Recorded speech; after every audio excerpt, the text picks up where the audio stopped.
Mic test. It's on. Can everybody start finding your seat, please? We're going to get started here in just a minute.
All right, folks, if I can get your attention, we're going to get started. And sorry about my DJ voice earlier. I didn't know how close I had to be to the mic.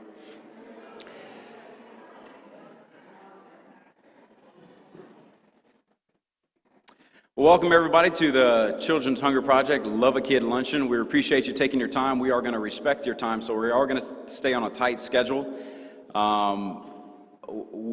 We respect your time, but we want to keep the same emphasis on the event, and it's for kids. And there's no way to keep it too light, so if I do get heavy and emotional, please forgive me. My name is David Dishler. I'll be the MC, but I'm also a board member at the Children's Hunger Project. This is something that's very near and dear to my heart. I'm very passionate about it. As I always say, there's nothing easier to talk about and spread the word about and harder to hear than hungry kids, especially in a place that's blessed like ours is. So, we're going to start off with sponsors. We want to thank a few of the sponsors. Jack and Kathy Chamblin Family Foundation, the Waste Management, ExxonMobil, BP, Amoco, Rockledge Rotary, Edna Wilson, Realtor with Celebrate Real Estate, and Johnson & Montas for making this event possible. Let's start off, give them a hand.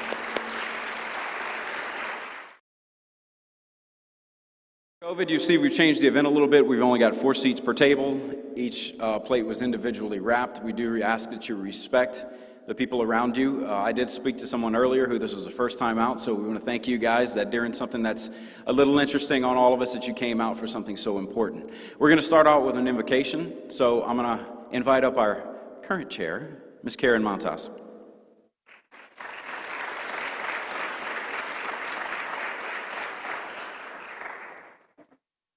Good afternoon. As David said, my name is Karen Montas, and I am the current chair of the Children's Hunger Project.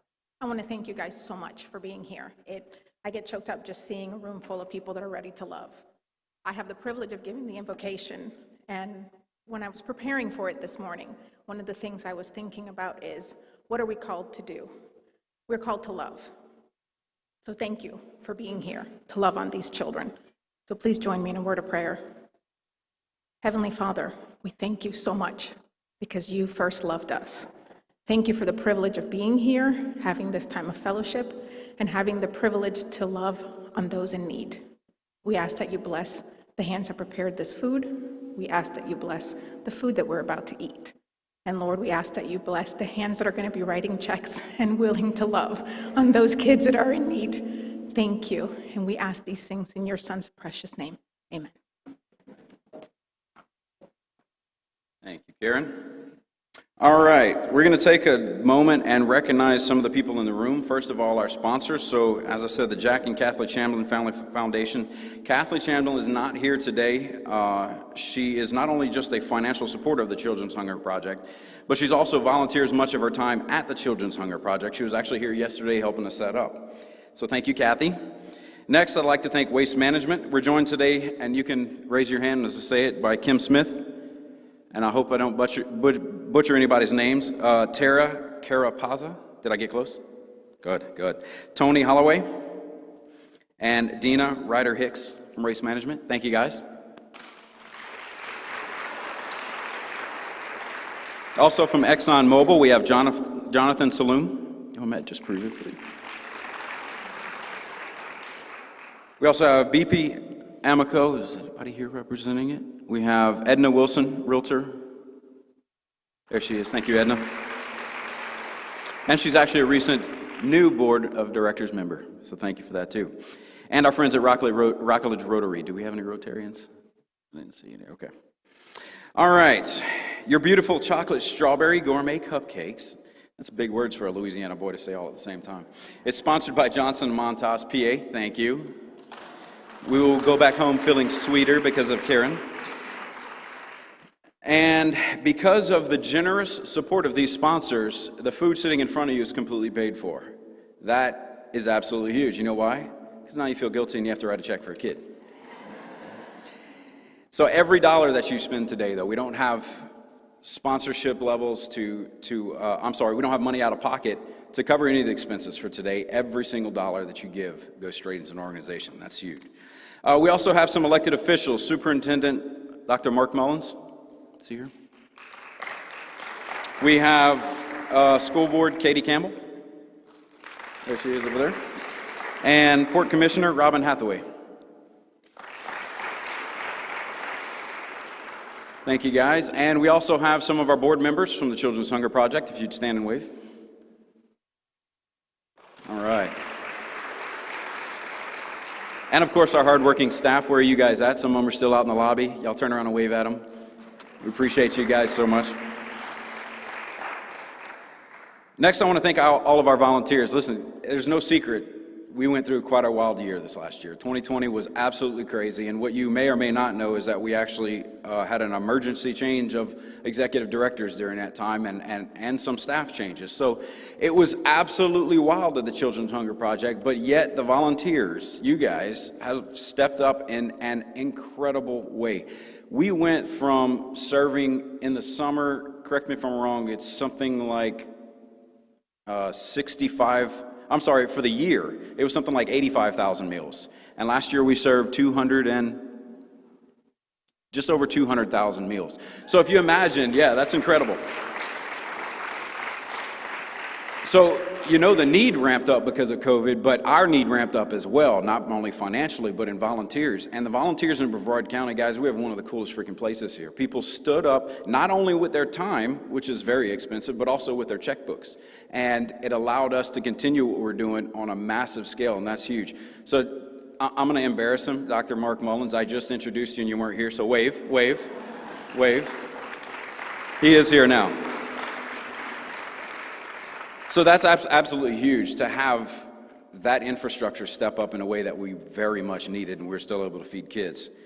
Next, we have Father John and the staff here, which I'm going to invite up just a second. I'm going to name off a few of the people. So these are people that are actually helping behind the scenes today. We have Father John. We have Gavin Keith, which is running technology in the back. We have the catering and kitchen ministry, which is Richard Bossler, kitchen manager. We have Johnny Rivera, which is the chef. We have Mike Kaminsky, which is known as the junior chef. And then we also have Bev Evans, Norman Ann, Ellen Sally, and Jenna Garcia. You guys come up real quick, please.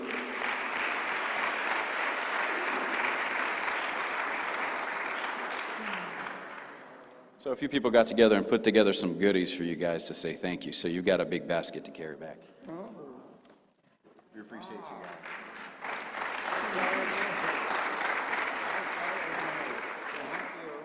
Thank you guys so much. All right, so we're going to take just a few minutes to let you open your plates and get started eating so you don't feel bad for chewing while looking at me. And I'll be back in a few minutes. Oh, and those who are watching online, enjoy the slideshow.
Guys, y'all can continue to eat. We're going to keep things moving along.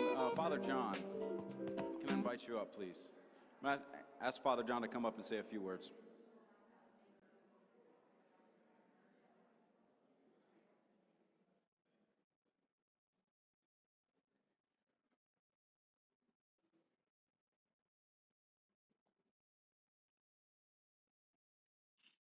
Thank you very much. Hi, everybody. Good afternoon, and welcome to St. John's. So good to have you all gather here to celebrate this festival of love in action every day, that we feed the hungry children. Hunger is unacceptable, especially in a country like ours. And thank you for your generous support of this program. Father John Patrick and I, and along with the staff and our parishioners, are so blessed to be part of this wonderful outreach ministry for us. From the moment we came to know of this Children's Hunger Project, we tried our best in multiple ways to get engaged with this program, either in person, going to their facility to pack food, or to have children get involved by engaging them in a marathon or walkathon to raise some funds, or to have the food packing event itself held here. For the last 3 years, we have managed to hold that event here right in this hall, inviting about 400 to 500 of our parishioners come and joyfully get involved. And we could see the glimmer of, joy in their faces that they have accomplished a great purpose in their lives, reaching out to feed or being part of this chain, a big chain now of feeding our hungry children. So we are blessed through them, through our Children's Hunger Project, to be able to get involved and feed a hungry child. Love a kid. Love is what we do. Love is what we are made for. God, in His own goodness, had created us in His image so that we might love one and all. And we are so immensely blessed to have Cheryl Kominski, who's the chief there now of the operation. So we are so glad she's one of our own parishioners here, and we are so glad to be part of this event. And thank you for coming today, and thank you for supporting this wonderful ministry. And from our part, St. John's stands by Children's Hunger Project for many years to come. Thank you, and God bless you all.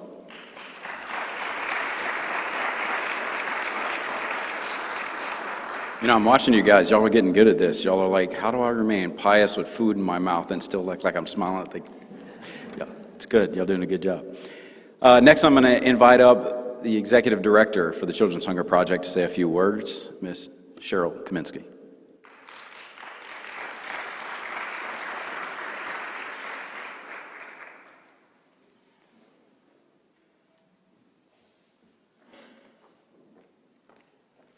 Good afternoon, everyone, and thank you so much for being here. We are thrilled to have you here, and for those of you who are joining us online, thank you for being with us. So imagine that it's a Friday afternoon, and you're a 6-year-old little boy. Everyone is excited to go home. Everyone is excited to go home for the weekend and have a good time, except for you. You're crying because you don't want to go home, because you know that there is no food at home for the weekend. Or imagine that you're a little girl whose mom works real hard, 3 jobs as a matter of fact, but your aunt and your uncle and your cousins, they also live with you. And mom is the only one who is working, so sometimes you go to bed hungry at night. To no fault of their own, we here in Brevard County have children, some children that are very hungry, and they're right here in our own backyards. Can you imagine, as a child, having to worry about where your next meal is coming from? So many of our Brevard County children's primary food source is the breakfast and lunch that they receive at the schools. But then what happens on the weekend?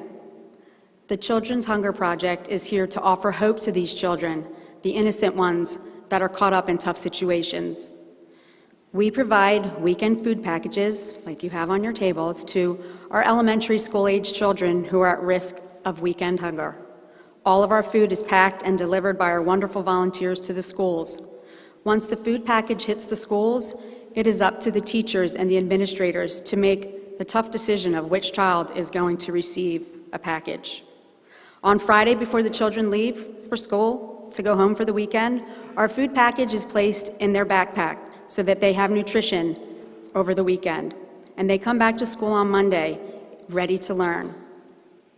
The Children's Hunger Project was founded 10 years ago. Just December, we celebrated 10 years by 4 gentlemen who identified the need and decided to do something about it. We began in one school serving 27 students.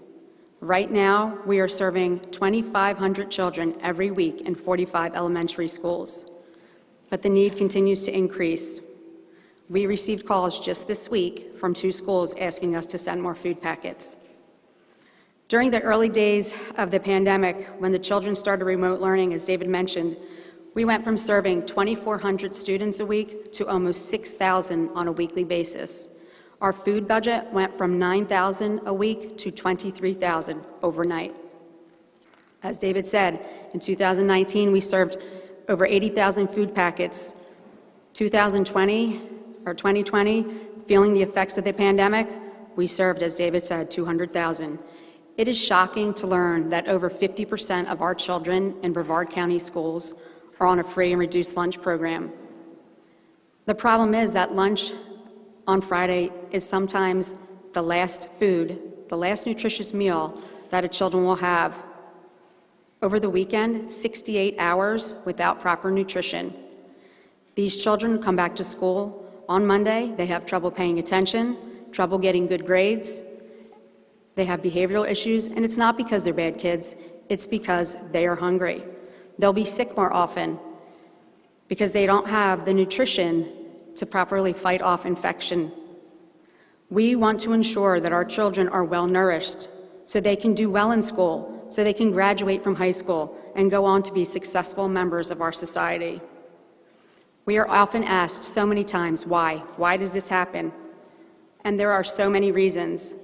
Certainly, there are times when a parent is maybe not making the best decision on what they're spending their money on, but many times, a family is going through a difficult time and just needs a little bit of help to get back on their feet again. Do you know that 1 out of 10, I believe, of our Brevard County students are taken care of by a grandparent? A grandparent who is retired on a fixed income certainly does not have the budget to take care and feed a growing child. Another reason, rent is at an all-time high in our area. People are spending 50 to 60% of their income on housing. Doesn't mean that leave much for utilities, car, insurance, and certainly not nutritious food for the family. So many live paycheck to paycheck and are just one job loss, one illness, one pandemic away from needing help. But we can help. Our children are our future. And they are here and now, and they are hungry, and they need our help. One of our principals tells of a story of a Friday that she was walking down the hallway in her school, and she came upon a student that was crying. He was leaving early, and he was concerned because he wasn't going to get his food package if he left early. Through his tears, he told the principal, "You don't understand. If I don't get my food packet, I have no food for this weekend." That's the impact our program has on our children. So, what can we do to help? The answer lies in that little $4 food package that's on your table. Help us to get more of our food packages to those who need help. Help us to meet the goal of combating and defeating childhood hunger in Brevard County. Thank you again for being here. We really appreciate your help, and have a great day. Thank you.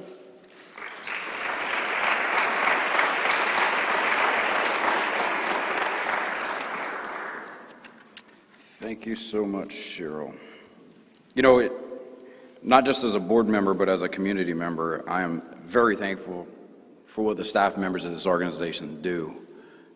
I mean, we know they get paid for it, but when you work for a nonprofit organization, the payment never exceeds or meets the stress level, and so we want you guys to know we appreciate you. Cheryl, Tammy, Lori, we appreciate you guys so much. A couple of years ago, I went out to a few of the schools as a board member, and I was videoing testimonials of kids. And through that, I met this one kid that I'll never forget. His name was Dallas. He was 8 years old, which was the same age as my son at the time, so it made it highly relatable. And we're sitting here asking him a few questions. I'm not the one talking. I'm just behind the camera. And the amount of education this kid had, the amount of understanding he had of their financial crisis. You see, his parents were not good people. They did something, I forget what it was. I think it was stealing something from the neighbor, and they got caught. And they blamed it on him and convinced him that it was his fault. And so I'm listening to this 8-year-old who's wearing this burden that I sent my mom and dad to prison. Now he's living at his grandmother's house with his sister. He sleeps on a couch, she sleeps on a futon. And this is the part that got me. He says, and we only have $50 left on the grocery card. When that runs out, we won't have any more food. Why should an 8-year-old ever have that much knowledge about the financial status of a house to know how much money's there and that that's not a lot? You tell I don't spoil my kids, I try not to. So $50 to my boy because he can't keep 5 before he wants to buy a Lego set or something. Well, you can't buy that anymore for $5, but you know what I mean. $50 to my kid would have been a massive amount of money. And here's an 8-year-old boy going, it's not much, and I don't know what we're going to do. That hit me so hard. The amount of growing up this poor child had to go, not because of his own doing. It was a situation that he was thrown into. As a board member, I've heard people go, yeah, well, what about the people who get food who don't need it? I don't care. Because if I miss a few kids who didn't need it, that's okay. But if I miss a kid who did need it, not okay. Especially in Brevard County. The amount of money we have floating around this county, that's not okay. And I'm no theologian. But there's a scripture in the Bible, and whether you're religious or not, it doesn't matter. We can learn a lot. It says we win by the word of the Lamb, the blood of the Lamb and the word of our testimony. And here's an 8-year-old boy who's getting a testimony. He doesn't understand what that is because he's 8. And he's going to go through the normal cycles of life that we all go through. We hit these hormones, we start going crazy, we probably don't listen to anybody. And there comes a time in our life where we circle back around. And we start seeing the things that touched us.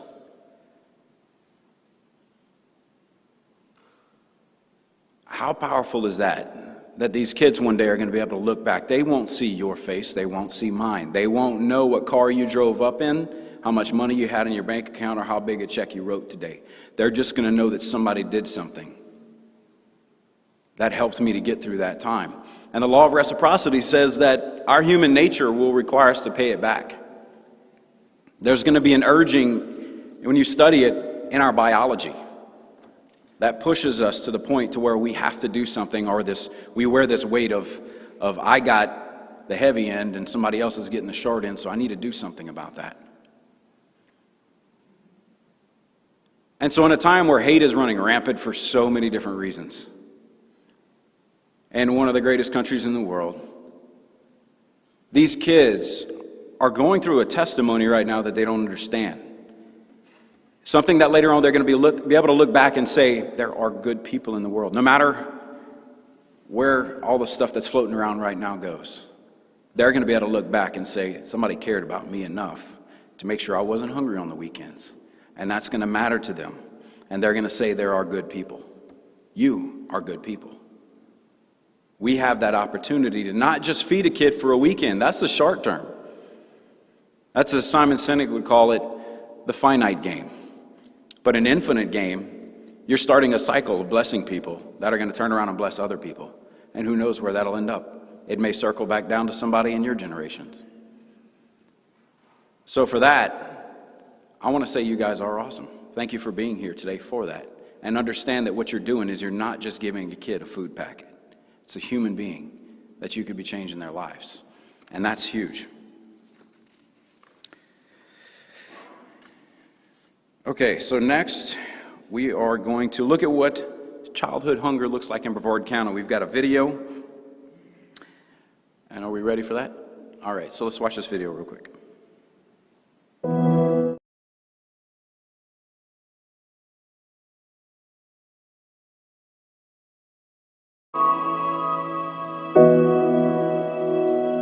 Hunger is like a thing when you're like hungry and your stomach starts to rumble.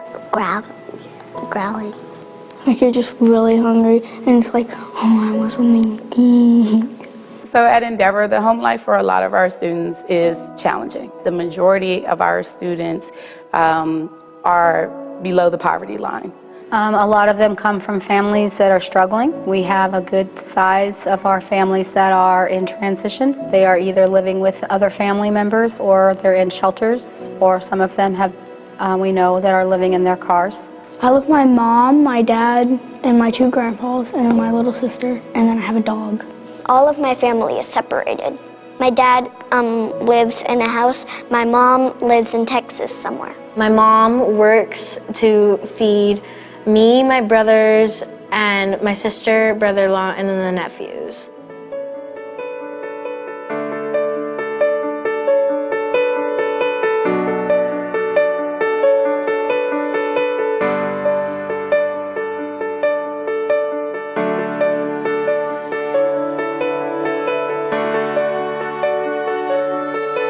As a teacher, when we have kids who are hungry in class, it makes it very difficult to educate them. We oftentimes recognize it because their heads are down, or they're not participating, or they're very cranky and grumpy. They can become the definition of hangry. When they're thinking about home and hunger and not having what they need, you can tell that they just can't pay attention in class. When you aren't paying attention on the lower end, it makes it very hard to go back and then relearn what you missed and stay on track with what we're doing today, or try and figure this out while you have some gaps in there. So when they're sleepy or disengaged because they're hungry, then it compounds. It makes it more challenging each time. They're less likely to be able to work to their potential when they're hungry. That's why it's very important to us that they get the meals that they get from us, and the snack packs that go home with them on Fridays are an integral part of that, because at least I know that they are going to have something over the weekend. We have some awesome volunteers that come in and help put all of our food packs together, and they go around and deliver them to all of our students. She calls our names and then she hands it to us. When we get the food packs, we normally get like the Hershey milk. Sometimes we get rice and vegetables and little thingies. Sunflower seeds, dragon punch, a fruit cup, and fish crackers, and whatever those are. I don't know what those are. I think they give me the food packets because some don't have a lot of food to eat over the weekend. If they don't have food, they can get very sick or possibly die. Because I have a tablet, I searched it up. I said, what happens if you don't eat in a week? Then your body shuts down. That's what it said. If you don't eat food, you're not surviving, then you'll just die. If we weren't getting these packets, it would be a greater struggle for the kids to make it through the weekend, because it's hard to make your food budget spread over that many people. Probably some people think the people that are receiving it are the people who maybe don't have a job. But I don't think that's true, because a lot of us do have jobs and we are struggling because rent's expensive, everything else is expensive. I mean, everybody needs help once in a while. Even with the small help from food stamps, it's tight. They cut you off a lot, and so this extra help tides you over. It makes sure that your children don't go hungry in that small week or two or whatever it is that you're waiting the next time you do get stamps. The Children's Hunger Project should be supported because there are probably a lot more kids out in the community than we know about that are struggling with this. I think that there's probably still a handful of them whose parents have not reached out, and I don't know if they're going home to a different situation than what I'm used to at home. The Children's Hunger Project is important because it fills a need. To ensure that they have food over the weekend, because more often than not, the bulk of their meals come from school. They're here for breakfast, they're here for lunch, and then all we have to worry about them hopefully getting when they get home is some kind of dinner. So on Fridays when they take the pack home, I know that they're gonna at least have that food for the weekend before they come back to us on Monday.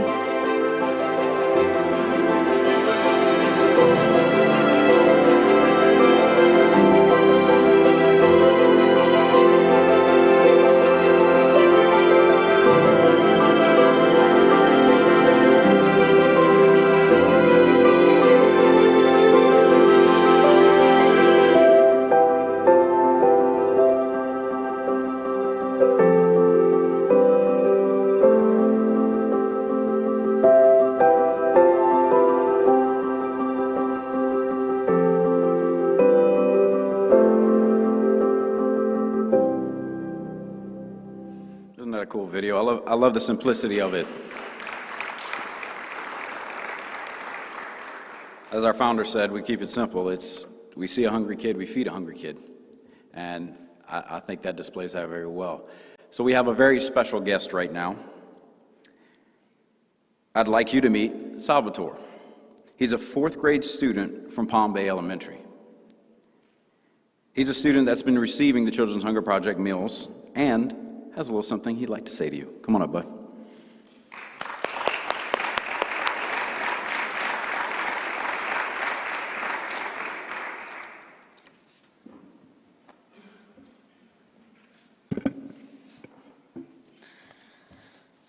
Hello, everybody.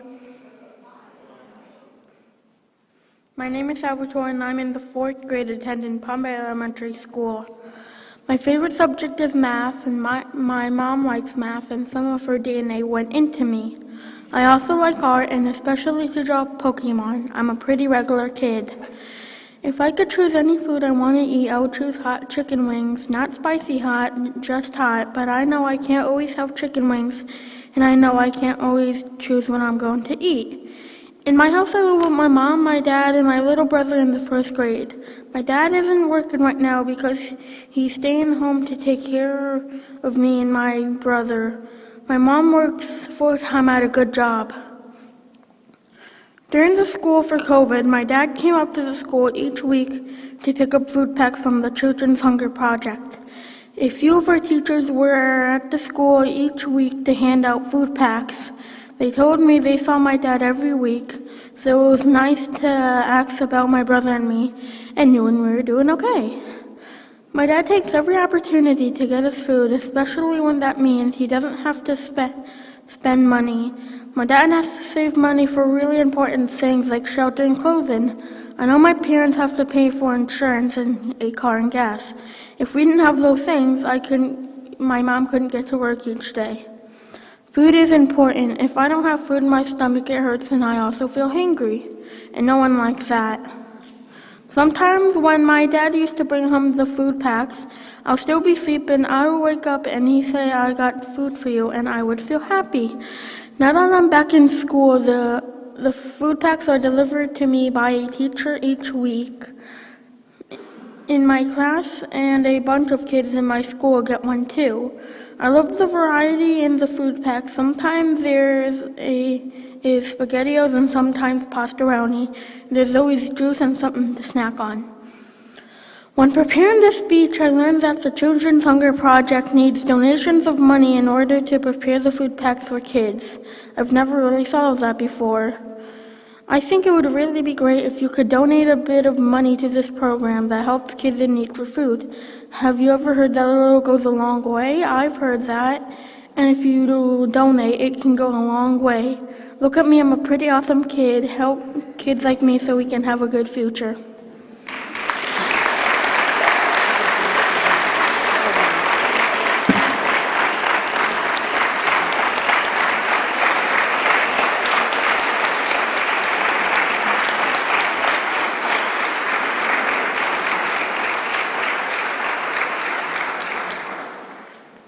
All right, my job's done. I think I'm going to just give him the mic. They say most people fear death, or fear public speaking more than they do death, and that guy comes up like a champ. He's like, "Give me that mic, let me adjust it." Took it like a stud, nice. Okay, we have 2 guidance counselors from Jupiter Elementary School. We have Crystal Daniels and Panya Mitchell. You guys make your way out, please.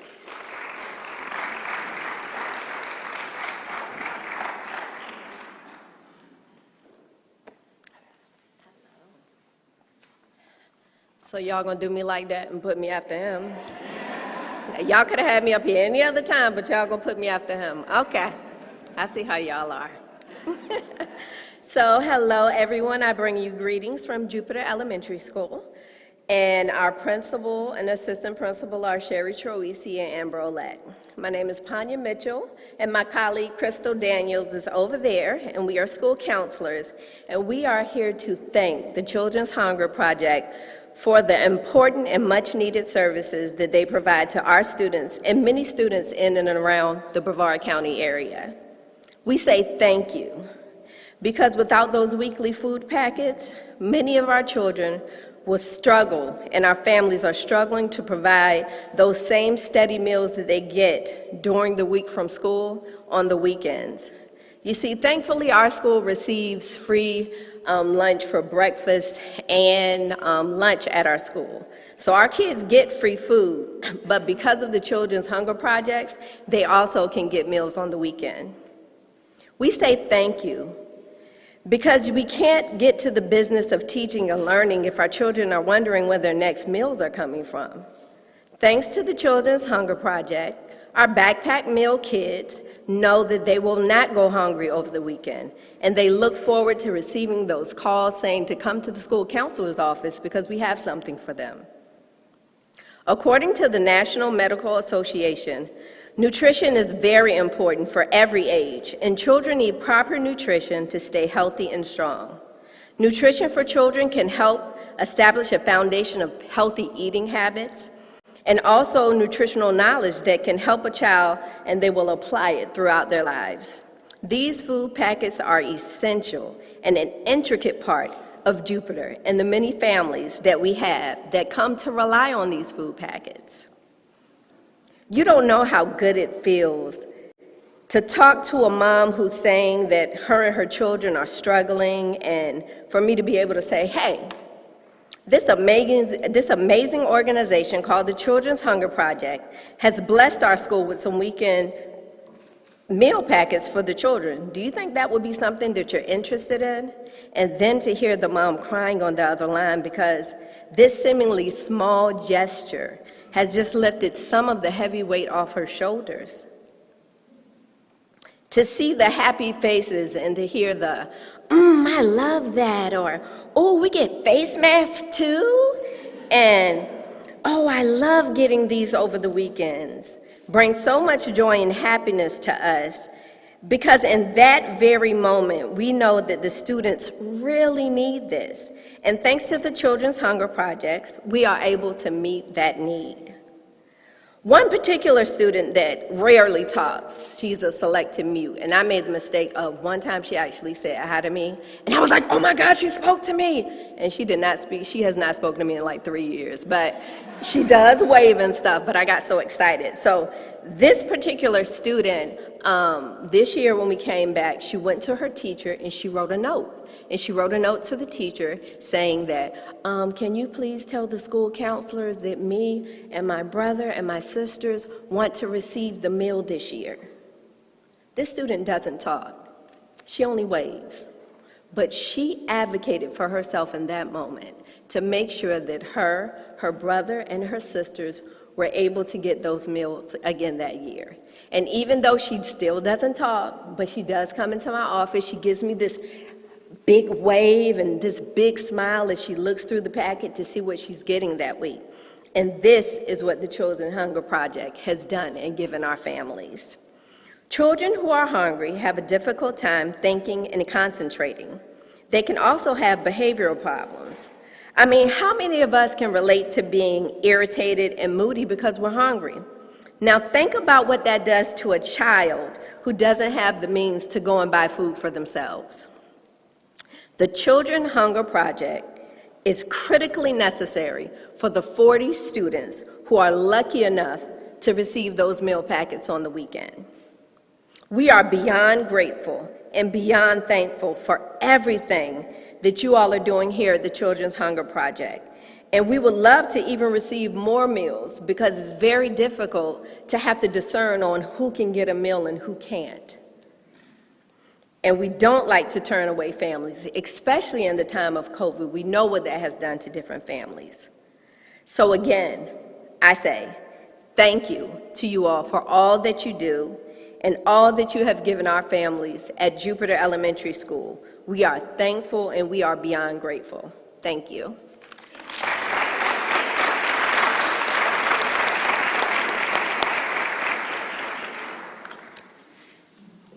It's another thing we love hearing is the impact it truly makes. because there's a lot of studies out there, I won't bore you with them, but when kids are not eating well, they suffer and graze. When they're doing well, they do well. So that's huge as well. So next up, I'd like to introduce you to Katie Campbell. She is a school board member here, but she is also a new board of directors member at the Children's Hunger Project. So please welcome Katie up.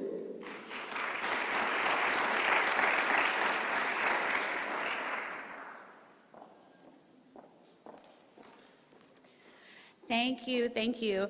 You know what stuck with me with Panya's testimony she just shared is choosing who gets food and who doesn't. Ugh. You know, what a huge problem we've talked about today. And sometimes when we see huge problems, we just don't know how to fix it. We think, where do we start? Or will our small contribution even have an impact? And sometimes we can get overwhelmed and just turn away. But that is not you right now. You are here, either in person or through the miracle of technology. You are watching through your screen, and you haven't turned away from the great needs of children in our community. And I have great news for you today, because we've heard a lot of really hard things. But I have great news for you today. This is a problem that can be solved. So let me back up just a minute and say thank you all again. Everybody has said it, but thank you all so much for joining us today. And my name is Katie Campbell, and I have the privilege of serving on the board for the Children's Hunger Project and also on the school board for Brevard County. This past year, because of the pandemic, my whole family in passing out the meals, and we have seen firsthand the joy on the faces of children and parents as they've gotten those weekend meal packs. It has been a blessing for our family to be able to give to an organization with the very simple mission of getting food to hungry children. And it's been an honor when we're able to join with volunteers from all over the county, from children to adults, owners of businesses, elected officials, teachers, coming together to pack these plastic bags full of hope. And now I'm going to ask you to join us. So I've got a 5-part sermon. Just kidding. I do have a 5-part challenge. I'm married to a pastor, so I can't bite honest. So here's my 5-part challenge. Number 1, give. That's pretty easy. You probably knew I was going to say that, right?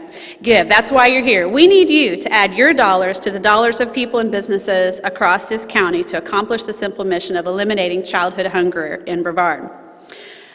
Part 2, give now, while it's on your mind. While people are waiting to collect your envelopes here in just a minute, while the stories that have been told are fresh on your mind, don't get your cards yet. I want you to keep listening. I'm a former teacher also, and I know once you do that, you're not going to listen anymore. And if you didn't bring your checkbook, don't worry, because we take plastic. And in just a moment, not yet, but in just a moment, you can go online to the children'shungerproject.org and click on the Donate Today button. And if you're at home, I can see you. I know that you are moving, so don't yet. Here we go. Part 3. So give now, give more. Maybe you have your standard charitable donation. Maybe it's $100. Would you consider just today $150? Because $150 is enough to feed a hungry child on the weekends for an entire school year. Some of you in this room have the ability to write a check for $5,000 right now, and I'm not going to ask for a show of hands. But you know who you are. Maybe 1,000, maybe 500, maybe 50. But challenge yourself. And if giving it all at once seems too daunting, we are happy to help you set up a monthly recurring gift. Your bold generosity will have a huge impact. And it's one of my favorite Proverbs. Proverbs 11:25 says, "He who refreshes others will himself be refreshed." And I think you talked about that, something similar a little while ago, David. All right, number 4, give creatively. Does your company have a matching grant? Do you have an asset that you could sign over? Could you give up eating out 1 meal a week and put that money aside towards a monthly gift? Because just $50 a month will feed 4 children for the school year.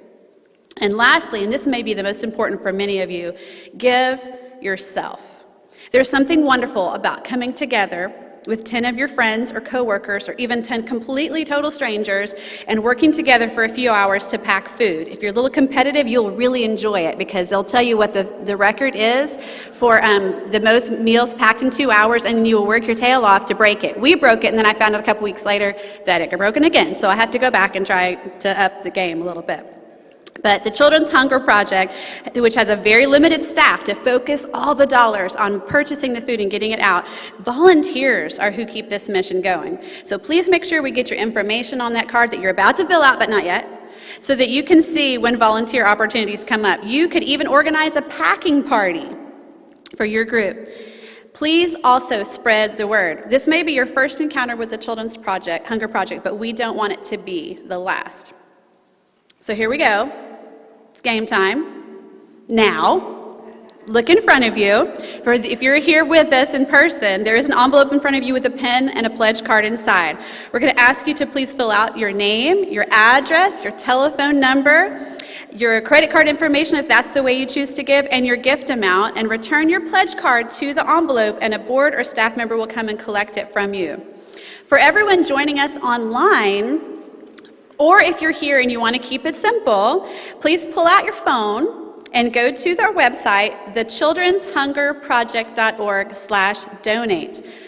Or you can just go straight to the main page, thechildren'shungerproject.org, and there are 3, I counted them last night, 3 buttons that say donate today. They all take you to the same place. It takes just a minute to input your information and give the gift of providing food for our Brevard County children at risk of weekend hunger. You can make a one-time donation over on the left-hand side of the page, or you can make a monthly recurring donation. Remember, it is only $150 to support a child for the entire school year. That's just $12.50 a month.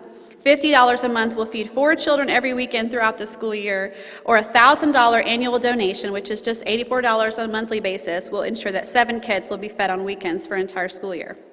So again, just to wrap up my sermon, give now, give more, give creatively, and please give yourself. I want to thank you again for joining us today, and because your presence here demonstrates your big heart for kids, and we look forward to your partnership so that we can love on as many kids as possible. All right, so we're going to give you just a minute to do that while David wraps up. You have your instructions. It's your homework assignment. Turn it in before you leave class today. All right, have a good one.